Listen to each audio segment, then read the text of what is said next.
Assalamualaikum warahmatullahi wabarakatuh. Perkenalkan, nama saya Zikra Albana, Fakultas Tarbiyah dan Keguruan, jurusan Pendidikan Agama Islam. Ingin memenuhi tugas mata kuliah Tafsir Tarbawi tentang penafsiran surah An-Naml ayat 17 sampai 19 serta penjelasannya. Sebelum itu saya akan membacakan ayatnya. Bismillahirrahmanirrahim. Wa husyira li Sulaimana junuduhu minal jinni wal ins wat-tayri fahum yuzaun hatta iza taw ala wadin namli قالت نملة يا أيها النمل ادخلوا مساكنكم لا يحطمنكم سليمان وجنوده وهم لا يشعرون فتبسم ضاحكا من قولها وقال رب أوزعني أن أشكر نعمتك التي أنعمت علي وعلى والدي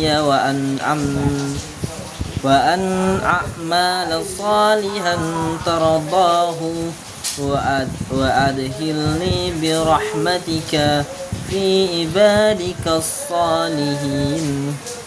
Sadaqallahul azim. Sadaqun Nabi Karim. Artinya dikumpulkan untuk Sulaiman tentaranya dari golongan jin, manusia dan burung. Lalu mereka diatur dengan tertib dalam barisan.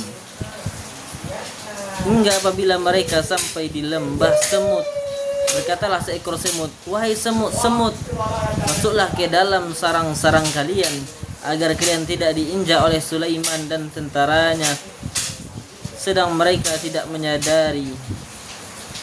Maka dia Nabi Sulaiman tersenyum tertawa karena mendengar perkataan semut itu, dan dia berdoa, "Ya Tuhanku, berilah aku ilham untuk tetap mensyukuri nikmat-Mu yang telah Engkau anugerahkan kepadaku dan kepada kedua orang tuaku, dan agar aku mengerjakan amal soleh yang Engkau ridhai, dan masukkanlah aku dan dengan rahmatmu ke dalam golongan hamba-hamba yang soleh." Penjelasannya dari ayat yang ke-17, Allah menjelaskan kemuliaan Nabi Sulaiman yang memiliki bala tentara terdiri dari jin, manusia dan burung. Mereka dikumpulkan dan diatur dalam barisan, menunjukkan kedisiplinan dan kekuasaan Nabi Sulaiman sebagai seorang raja dan nabi. Penjelasan ayat ke-18, dalam perjalanan Nabi Sulaiman dan pasukannya melewati lembah semut, seekor semut memberi peringatan kepada kaumnya agar masuk ke dalam sarang supaya tidak terinjak oleh pasukan Nabi Sulaiman tanpa mereka menyadarinya. Ayat ini menunjukkan bahwa binatang kecil pun memiliki komunikasi dan sistem peringatan, serta memperlihatkan kepedulian antar sesama makhluk. Penjelasan ayat selanjutnya, Nabi Sulaiman tersenyum mendengar semut itu karena ia memahami bahasa mereka, sebuah mukjizat bagi Nabi Sulaiman yang diberikan oleh Allah. Beliau tidak sombong, tetapi berdoa memohon agar selalu bersyukur, beramal soleh, dan termasuk dalam golongan hamba yang soleh. Ini menunjukkan kerendahan hati dan kesolehan spiritual Nabi Sulaiman dan di tengah kekuasaan besar yang ia miliki. Hikmah yang dapat kita pelajari, yang pertama, bersyukur dalam kunci utama nikmat. Yang kedua, kekuasaan sejati bukanlah hanya fisik, tapi juga kemampuan menjaga amanah dan kerendahan hati. Yang ketiga, makhluk sekecil semut pun punya nilai dan sistem sosial, maka manusia harus lebih menghargai kehidupan.